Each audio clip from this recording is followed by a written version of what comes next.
Hello everyone. So yeah, just for anyone that hasn't heard of Sugru, it's a new material. It looks a bit like plasticine or Play-Doh when you take it out of the pack, and it comes in different colours. And then once it's exposed to air, it becomes like rubber, so you can make rubberized things to adapt your stuff. I'm sort of really chuffed because today it's been announced in the best inventions of 2010 by Time magazine with the iPad and stuff.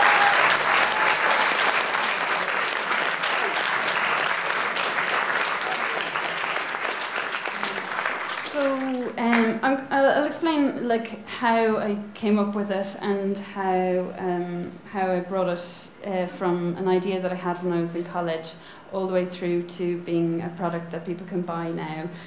But first of all, I'll just sort of set it a bit in context of why I came up with it and why I invented it.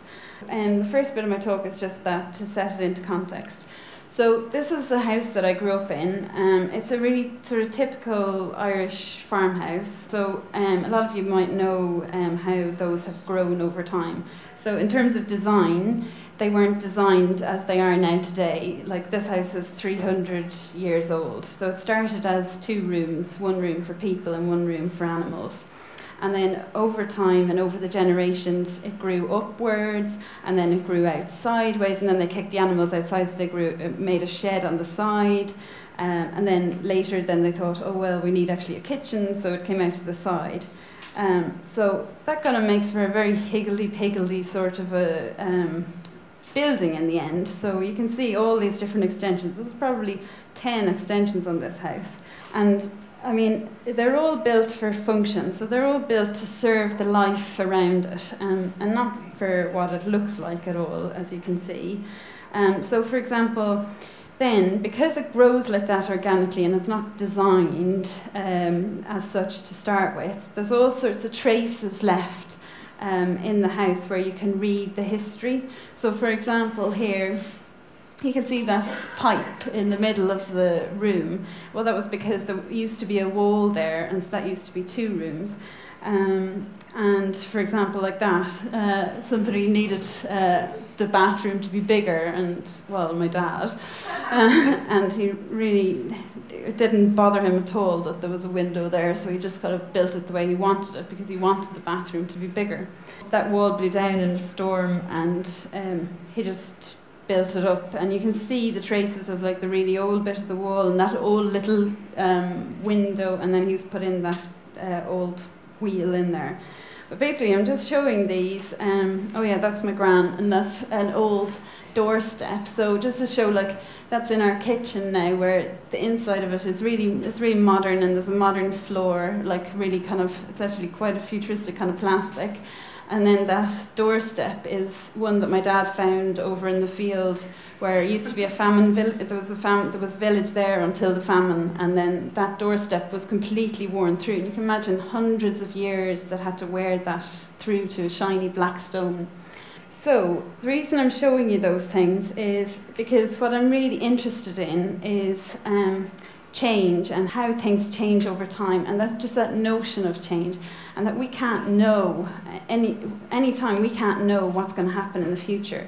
So why then do most buildings and products, when we're designing them, why do they not take this into account? You know, things are so often designed just like as if they're a static thing. And buildings are we're a lot more used to adapting things and seeing them adapt over time. Like when people buy a house, the first thing they actually think is like, how can I adapt this? How can I make it my own? I want to build an extension. Oh, we need new windows. I'm going to paint the room. You know, the first thing they think, their mindset is adapting, and how will I adapt this to my needs? Whereas when it comes, and actually there's an interesting, just anyone that's interested in further reading on change and adaptability in design, there's a really interesting book called How Buildings Learn by a guy called Stuart Brand, who's super interesting guy who's has a lot of very sort of amazing ideas about the future. He's a futurologist or whatever it's called, and he has this book called How Buildings Learn, and one case study in there is about buildings where creative things happen. So he's analysed what kind of buildings, where do inventions come from, where does new technology come from. And there's one very interesting case study about the buildings in MIT, where he was based doing some research, and there was one building in MIT that was super, like it won loads of architecture awards and had this big glass foyer and everything. And then there was this other one which was like built sometime in the Cold War, and it was built in 6 months. It was like just slapped up. But actually, like, some of the most amazing inventions over the last like 50 years have come from that building, and all the scientists in MIT really have this affection for the building. But it's really like, it's pretty much like a prefab type thing. But they love it because every time like they want, oh, the thing I'm building is too big, they actually just saw something out of the ceiling and just say to the neighbour, hey, do you mind, like, I'll patch it up again later, don't worry about it. And everyone just has this sort of mindset where, like, what do we need to do to make it happen? And there's no kind of rules and regulation. It's just like, do it yourself. You know, if you want to do something, just try it out. And I just find that really, really interesting as an idea. So I was studying product design, and I'm interested in all these ideas and thinking, like, oh, you know, there has to be ways where we can design for change and these kind of ideas. This is just one thing that I wanted to mention, which is an architecture model, it's used by UNESCO, and it's called the core units. And what it does is, it was a project in Kenya where they had to cope with something like 100,000 people coming into the country, and they needed to provide housing for them. And the design strategy they used there was not to say, okay, well, let's build 100,000 boxes and you put them in there. What they did was they designed an infrastructure. So they put in water, electricity, and a little lockable room for each person, and foundations. And they didn't build a house for them.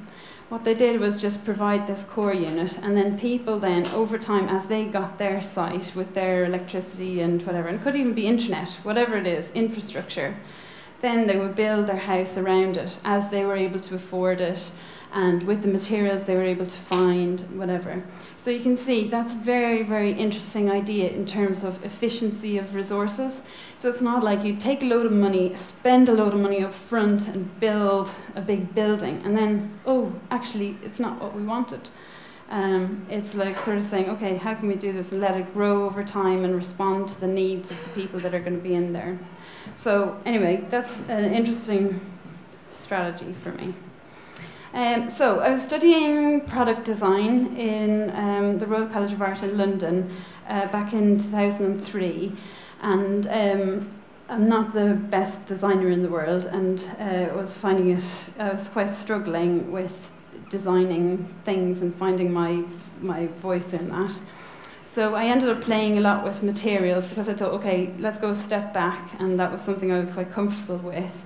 And thinking, okay, materials could be my thing. It was a very kind of playful, messy process. There's nothing at all scientific involved in this. This is like serious, just craft, well, very unserious, crafty, arty sort of stuff. So like mixing concrete, what I did was that one there, that kind of bubbly looking one is concrete that I mixed with beads from a bean bag, and then I burned those out with a liquid that dissolves that plastic, so it became like a concrete sponge. And then one day, one of my experiments was that I mixed together silicone bathroom sealant, horrible stuff, with some really fine sawdust from the woodwork shop in college. And I ended up making, you can see there just in the corner here, it looks quite horrible, but it was basically a wooden ball, and I'd mixed together those things just like mixing bread or whatever, and then like 10 minutes later I was bouncing it on the ground, and I was just like, that's so amazing that you can make something that looks like wood bounce. And I don't know why I was so interested in it, but I just kind of got obsessed with doing things with this material. So I was making sculptures, and that was just an example of one thing. And then I started covering things with it. So I covered this bike with it, and I was just really interested in the sort of grossness of it. Like, it was just sort of really kind of otherworldly. And I was just playing, really. And I thought, well, what would it mean if you had a rubbery bike? You know, if you could just throw it around or whatever, just being quite playful. And then, because I used to mix it up, and then I'd have bits left over, and I just, without thinking about it, I started using it in my house to make things work better. So one day I was washing up, and the washing up water was just kind of slowly going down as I was washing. It was so annoying. And I just got a bit of my gunk one day when I was doing something probably to the bike, and put it on the tap, or put it on that sink plug. And then my boyfriend just kind of looked at me and was like, that's really, like, actually really interesting what you've just done. Like, imagine if that was something that everyone could have. Like, imagine if your granny was able to, like, she's not able to open that jar, so she's able to just put a piece on and make it easy to open. Imagine if, like, what you're doing there, like, became something that was just normal for people to do. And I just kind of went, oh, light bulb.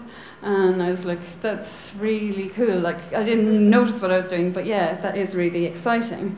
And it really kind of obviously struck a lot of chords with what I was, what I grew up with, and all that change and stuff I was just talking about.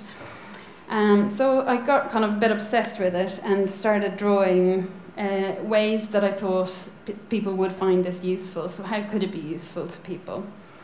And just having fun with it. Got quite obsessed. Those are like, you know, I don't know, there's 20 there, and I did probably over 1,000 illustrations. So it was just like basically a year drawing comic books, which was very fun.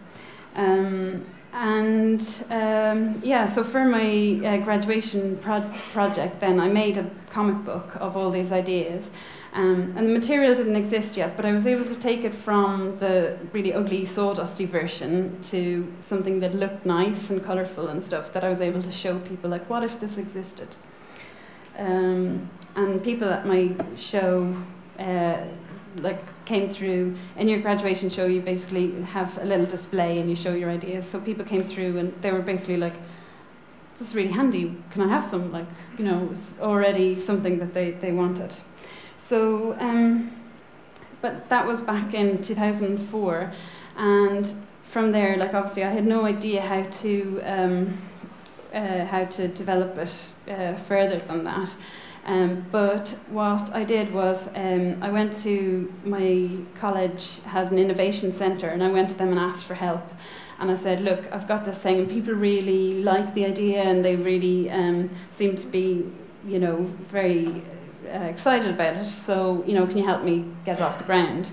And they did. So they introduced me to a guy who was working as a business advisor to the college. His name's Roger, and I've worked with him ever since, where we set up a business together, and we hooked up, we looked around for scientists, so what scientists would be able to help us make this material, because we'd looked into it, and as far as we knew, it didn't exist. But what we needed to do was to find some scientists who really would know, like, does it exist, does it not? And we found two really fantastic scientists who had just retired from the silicone industry. So they'd been working all their life in a big American company called Dow Corning, which is one of the biggest silicone groups in the world, and they'd worked all their life in the research and development there. And I was lucky enough to meet them a few months after they retired, and they had time to look into it, and they were like, no, we haven't heard of anything like this before. And so they kind of came on board, and we applied for some grants together.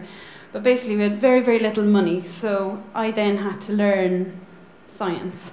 And they trained me. We built a small lab in a little studio building in East London, and we had our first grant, and we built our lab for, I don't know, a few £1,000s, and they taught me basically how to be a lab technician, which I did for about 2 years, which was basically like mixing materials for about 2 years, observing them, and then coming up with a chemical formulation that would do what we wanted it to do. So we knew, like, we wanted it to be safe, we wanted it to be dishwasher proof, all these sort of features that we wanted, and then it was about designing the material to have all those features. So it was an awful lot of hard work, and that's just even before we got to the stage where I was started to be able to employ a scientist and things. Lots and lots of hands-on experiments. You know, there was probably a period of a year when I was basically just looking at chewing gum samples, like, you know, that's what it looks like now.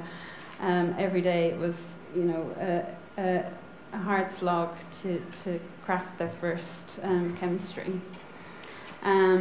And I guess, like, the way it happens is that, like, you've no money at the start at all. Grants are paying for everything, and you know, you really need an awful lot of support because you're on your own. You've, like, you know, I had an idea, and yeah, I had Roger, my business partner, and I had Ian and Steve, and we started to gather people around you. But you really do need support when you're doing a project. And business partners, I think one thing that I've learned is collaborating with people is like how things can happen. Yeah, and lots of very good friends in design. So from the science side, obviously that's something very important. Like, the product has to work; it has to do what it says it'll do. But on the other hand, nobody's really going to use this creatively unless they're inspired to do so, and that's where all of the design comes in. So we've got beautiful packaging design. Our website is really important, so it's all about our building our community, and all of our customers, an awful lot, really surprising amount of them, interact with us through Twitter and Facebook and send us pictures which we put up on the website, and those inspire other people. So that's really how it's working. Lots and lots of trial users. So like I was saying at the start, the design of this, it was very important that it wasn't something that we put all the work into and then kind of launched it onto the world and then, oh, what's going to happen? All the way along, we were giving samples to people, anyone that liked it or liked the idea, that we met at a party or that we met on the street or in a shop or whatever, that sort of said, wow, that sounds cool. You know, when you have some samples ready, like, you know, I'd love to try it. Anyone that said that, we followed up and gave them samples and learned from them, like, what colours did they like, what worked, what didn't work, and really from a user's perspective. I think one of the most challenging parts of building a business or getting an invention up and running is definitely the money side, because being a creative person, it's not something that you didn't go and become a banker. So there's some culture clashes, and I had to do probably quite a lot more than 100 investment pitches, and 2 of them were successful. So you really, like, you know, there was, you know, a year or 2 there, like, through the recession when we were pitching for investment, that was really, really hard. But you know, in the end, you know, we stuck with it, and our investors are great, because in the end, when an investor does buy in and they're doing it off their own bat, because it's not exactly like, you know, proven or whatever, it's very new. We have some fantastic investors, so it's possible. So all the way along, people sort of said, well, you're making a DIY product, it's got to be in B&Q, right? You know, and you better partner up with one of those glue companies because otherwise they'll just copy it and rip you off and whatever. So we made friends with all the sort of big glue brands. You know, I've been making friends with the marketing people and the research people in, Pristic and Blue Tack and all of that. And they're all really helpful, and they did help us in developing it by giving us bits of advice and things. But none of them were prepared to put the money up to get Sugru out onto the market.